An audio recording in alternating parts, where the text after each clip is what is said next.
Buzz SA to all social media platforms. Ningakhohlwa ke Operation Dudula YouTube channel. Sicela nisubscribe on our YouTube channel. I-link is down below on the comment section. Igama lami uSelma, all the way from Mpumalanga, Hazyview, eMkhuhlu. After ukuqeda laphayana e-FET College, isifundo sami besifundwa for 2 years. Mase kuthi unyaka wesithathu kumele wenze ama-practicals. Shukuthi bengingawathola ama-practicals. Lento bingistressa ngize ngingakwazi ngisho nokulala ebusuku. Ngicabanga ukuthi inkosi yami sengifunde kangaka angisakwazi ukugraduate phela ngenxa nje ye-in-service training ama-practicals. Hayi ngavelane ngangena lapha ku-social media ngabhala ku-status sami ngabhala iy'nkinga zami ngathi mangabe kukhona umuntu onolwazi ukuthi mhlampe i-internship ngingayithola ngakuphi ngizocela ukuthi angisize. Akuphelanga ngisho namahora amangaki ngayithola i-inbox. Kunendoda thizeni iyangibuza ukuthi usuke wezwa nge-agent thizeni ekuyiyona etholelana ama-internship kodwa le agent yase-Bushbuckridge. Ngithi mina cha angizange ngezwa ngalo agent. Avelane angithi thwahla ngenamba ku-inbox athi WhatsApp le agent uyibuze kanjani ukhulume nayo. Hayi-ke ngiyisendele i-WhatsApp le number ngimbuze ngama-internship ukuthi akhona nama-internship available ngezwa kuthiwa uyi-agent yokuthola nama-internship. Athi lo agent lo ikhona eyodwa yalaphayana e-Bushbuckridge Municipality kufunakala ama-interns azo-trainwa under i-satellite office yase-Bushbuckridge. Ngithi mina hayi-ke sure ngicela bandla uku-aplya nga-aplya kanjani. I-agent ingi-emailele i-link ithi angifollowishe le link mase ngigcwalisa i-form. Le link mangabe ngithi ngiyangena kuyona it's www.bushbuckridgemunicipality.com.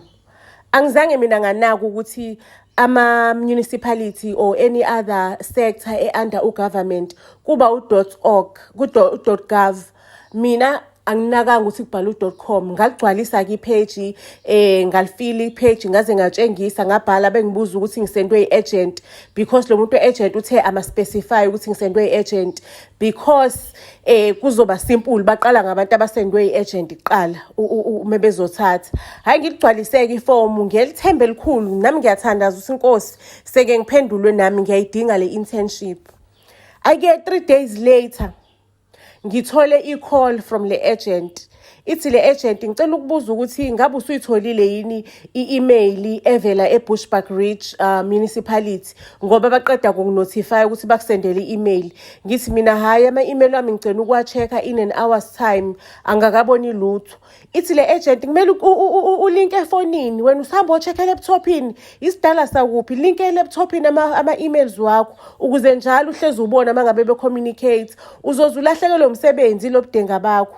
Hayi-ke ngigijime-ke pirininingi ngiya kwi-desktop kwi-computer ngiyithole vele le email ngiyithole le email ibhaliwe ukuthi ngi-pre-selected based on ama-marks wami ukuthi ngiqashwe for i-internship. Kodwa ukuze ngiqashwe ngokuphelele kuzomele ngibhale i-test ngiyiphase i-test and if ngayiphasa i-test ngizoba permanent even after i-internship bazongithatha. Hayi-ke ngijabuleke ngifonele lo agent ngimtshela ukuthi okay ngiyitholile i-email isho kanje nakanje. Athi u-agent okay good shot. Uyabona-ke manje into ozoyenza leyo test mina ngizokunikeza le test isibhaliwe because lo test leyo i-tricky kabi. Ngizokunikeza isibhaliwe banginikezile vele ama-answer wena okwakho ukuthi uyisayine. Kodwa lalela lana-ke mntakama ayikho into yamahala la emhlabeni. Kuzomele ukhokhe u-5,000 ukuze ukwazi ukuthi uthole le test and futhi ukuze ukwazi ukuthi babeke igama lakho phambili lapha e-Bushbuckridge Municipality. Ngikhale ngithwala izandla ekhanda. Ngizowuthathaphi u-5,000 ku-5,000 kwayimina anginawo u-5,000. Ivelani i-agent ithi ayike enza iplani-ke sisi. Mangabe kuwukuthi awukwazi ukwenza iplani ngicela ungitshele before 12 kusasa ungitshele ngifake omunye esikhaleni sakho. Umina-ke emva kokuvumelana nogogo ngihamba ngiyodayisa inkomo yasekhaya kuyiyona yodwa. Yona lo nkomo leyo ibiyibekela ukuthi izokwenza umsebenzi wokubuyiswa kwababa. Ngiyahamba-ke manje ngiyothengisa le nkomo kuyilona themba lethu lokwenza umsebenzi le ekhaya. Hake mase ngibuyileke ngiyayifonela le ndoda ngiyamtshela ukuthi okay bhuti wami sengiwenzile amaplani ngakusendela imali uyitholile na athi lo bhuti ngiyitholile imali into ezoyenzakala-ke njengamanje sengikusendelile ifomu eligcwalisiwe ngicela ukuthi uhambe uyolisayina mase uyali-email esikhukhuni ngicela ukukutshela ukuthi 3 days later after uku-emaila ifomu iyangena imessage eshoyo ukuthi ngiqashiwe ngokuphelele esikhukhuni emunicipality. Lapho angijabulile askisi ngiqashiwe ngokuphelele eBushbuckridge Municipality. Lapho angijabulile ngiyajiva ngihappy kumnandi empilweni yami. Lo bhuti ke angibuza ukuthi njoba soba yi-satellite office ngiyazi na ukuthi asiko sebenza ema-ofisini so sebenza endaweni nje e-off eseceleni inyana kuzomele ngithole indawo yokuhlala because kukude Hazyview ukuthi ngagibela ngisuke Hazyview ngiye Mkhuhlu.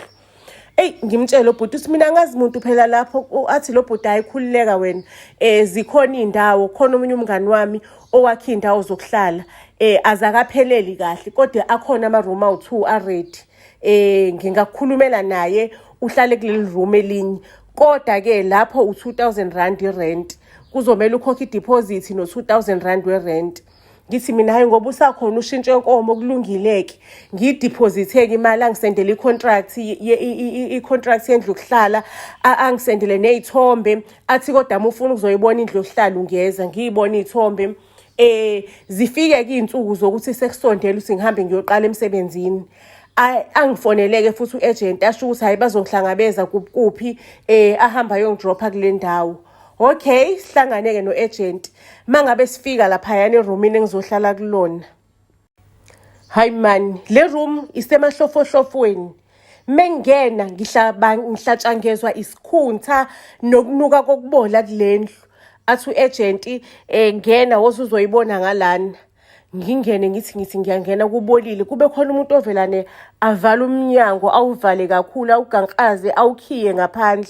Hayibo ngoba bengithi mina noagent kuphela la athi uagent okay ngicela uhlale la ngisokubhekela ukhiye wekamera lokungena le kamereni ngoba balikhile le kamera avelana uagent ngithi ngisalinde isikhiwe uagent avelana ayiphose phezulu kwami athi siphukuphuku sentombazane awuboni la ukuthi kudlalwa ngawe avelana uagent ayitike manje ngesithelo sabagibele phezulu kwami ayitike ngesithelo ngithi ngiyalwa ngiyamemeza athi akekho umuntu ozokuzwa la akekho umuntu ozokuzwa la azitike ngami uagent aqede lapho amemeza umngani wakhe lo kade evala isicapha nomngani naye angena ayitike uagent baqede lapho bahambe bangikhiyele khona la eroomini kunemebhehlagadi nje kunayo yonke into akwazi akweqeki ngazama lutho dololo akukho ukweqa.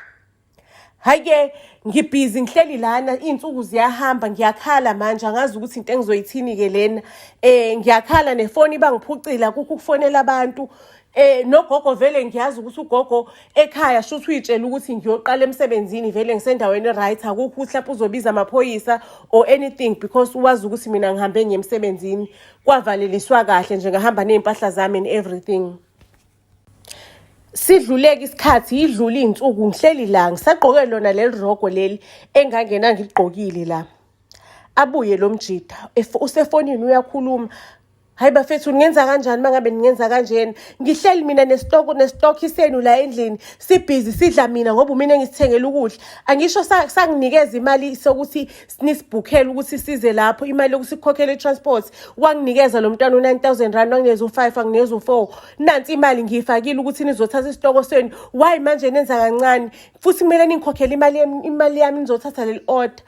Ngiyabezwe efonini bayaxolisa labanye abantu bethi mfethu socela ukuthi stock usigcine kancane noma kuthiwa inyanga ezimbili noma inyanga ezintathu lana sinenkinga sine problem yokuthi akuphumeki amaphoyisa aqaphile ngesikwazi ukuthi sizolanda amantombazane ngalapho nezinye izitoko kwezinye indawo siyimisele kancane ngesikwazi ukwalanda amantombazane athi lo muntu for 3 months ngizobe ngimfidani lo muntu mina lendlini ngoba kumele nimfice phela right ngizobe ngimfidani ukudla ongazi ngizobe ngikuthatha phi mina abavelana bathi mteteleke lo muntu ahambe imtetela ngisho yazi ukuthi is covered sino connection amaphoyisa will protect you yo ubuhlungu engangibuzwa ngizwa leyo call ukuthi kahle kahle bengizothengiswa la avelana ngidedeleke lo muntu.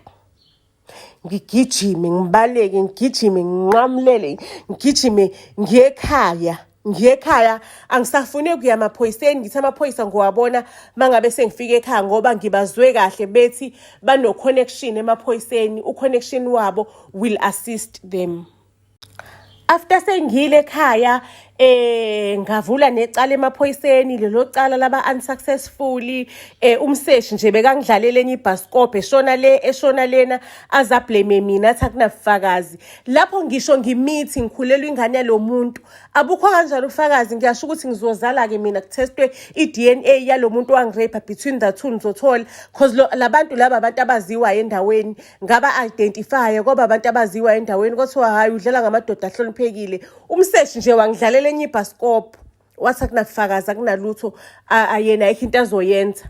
Ngicela ukukutshela ukuthi icala laba kanjalo kule kuthiwa postponed yile ngishoyo postponed kule kuthiwa postponed njalo all the times. Ngaze nami ngaphelelwa amandla ngayekela kanjalo. Ayike few months later nje and few years later bese ngiyekile engasayi ngisho nokuqedelela umsebenzi sekumuntu odepressed nje umuntu ohleze ekhala ingekho nento engiyenzayo. Ngicela ukukutshela ukuthi after isikhathi eside ngaze ngadecide ukuthi ngikhathele ukuhlala in the darkness, ngikhathele ukuphila in the darkness. I-darkness mina engingayifakanga kuyona ngahamba ngayothola usizo. Ngikhuluma nje ngisendleleni yami I am on a journey yokuthi ngisizakale yokuthola i-happiness again. Ngikwi-journey yokuthi ngilulame ngikhandeke again.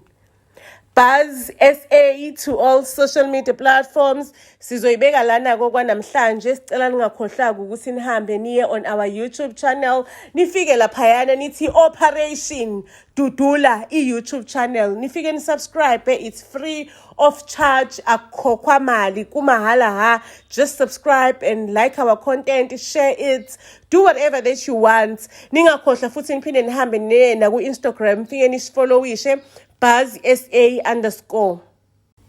Siyanthanda kakhulu ke family, siyanthanda kakhulu inina abaphathi baleli page, inina enenza ukuthi leli page leli likhule. Sithembeni nake na ku YouTube channel ukuthi nizosithatha nisibeke intweni as long as thina nje we pump ilo i-content.